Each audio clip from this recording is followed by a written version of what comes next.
তো এই তো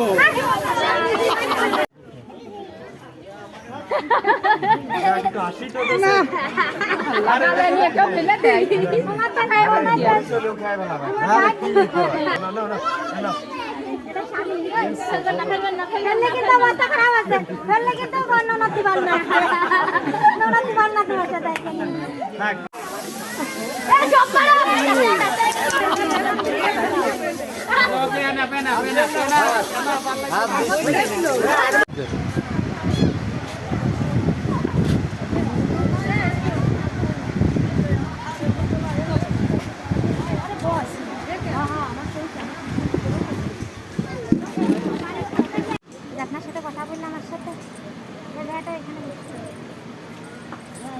এখানে ভাই বলতেছি আমি কি আর জানি না আপনি যেরকম চাষা ভাই বলে হ্যাঁ সমস্যা নেই লজ্জা পাচ্ছ পুরোটাই খাবার